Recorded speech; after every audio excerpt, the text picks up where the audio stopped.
நாடாளுமன்ற தேர்தல் மற்றும் விளவங்கோடு சட்டமன்ற இடைத்தேர்தல் என கன்னியாகுமரி மாவட்டத்தில் 2 தேர்தல்கள் நடைபெறவுள்ளது. மாநிலம் முழுவதும் 4 மணி போட்டி நிலவி வரும் நிலையில் தேர்தலுக்கான வேட்புமனு தாக்கல் இன்று மாலை 3 மணியுடன் நிறைவு பெற்றது. இந்நிலையில் காங்கிரஸ் கட்சி சார்பில் விஜய் வசந்த் இன்று வேட்புமனு தாக்கல் செய்தார். மேலும் வேட்புமனு தாக்கல் நிறைவு நாள் என்பதால் மாவட்ட ஆட்சியர் அலுவலகம் முழுவதும் காவல்துறையினர் கட்டுப்பாட்டில் இருந்தது.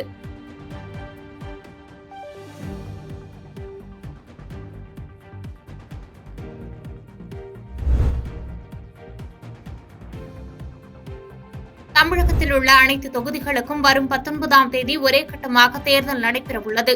இதையொட்டி அனைத்து கட்சி வேட்பாளர்களும் தங்களது வேட்பு மனுக்களை தாக்கல் செய்தனர். அதன்படி பாஜக கூட்டணியில் தமாக வேட்பாளராக விஜயகுமார் அறிவிக்கப்பட்டிருந்தார்.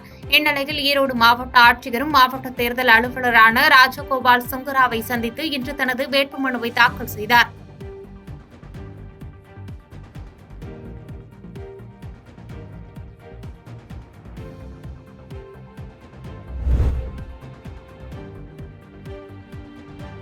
செய்தி மக்கள் தொடர்பு அலுவலக அதிநவீன மின்னணு விளம்பர வாகனத்தின் வாயிலாக தேர்தல் விழிப்புணர்வு பிரச்சாரத்தினை மாவட்ட ஆட்சியர் கொடியசைத்து துவக்கி வைத்தார்.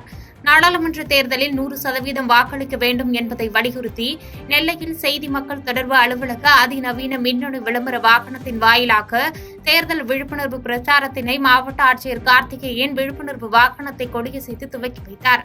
பொதுமக்கள் வாக்குச்சாவடிகளுக்கு வாக்களிக்க செல்லும் போது மின்னணு இயந்திரங்கள் மூலம் எளிதாக எப்படி வாக்களிப்பது என்பது குறித்தும், வாக்காளர் பட்டியலில் உங்களுடைய பெயர்கள் இடம்பெற்றுள்ளதா என்பதை எப்படி அறிந்து கொள்வது உள்ளிட்ட பல்வேறு தேர்தல் விழிப்புணர்வு பிரச்சாரம் செய்தி மக்கள் தொடர்பு அலுவலக அதிநவீன மின்னணு விளம்பர வாகனம் வாயிலாக முதல் 3 நாட்கள் நெல்லை சட்டமன்ற தொகுதிகளில் உள்ள பல்வேறு இடங்களுக்கு சென்று விழிப்புணர்வு ஏற்படுத்த திட்டமிடப்பட்டுள்ளது.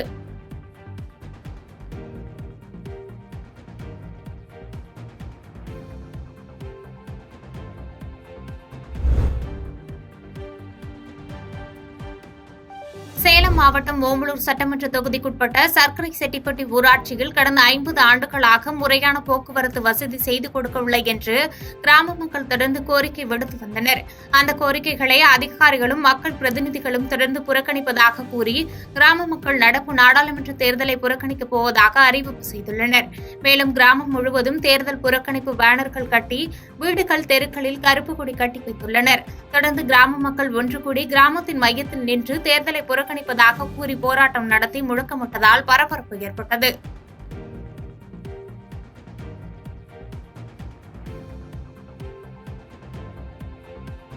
பாதகம் செய்பவரை கண்டால் நாம் பயங்கொள்ளலாகாது பாப்பா, மோதி மிதித்து விடு பாப்பா, அவர் முகத்தில் உமிழ்ந்து விடு பாப்பா.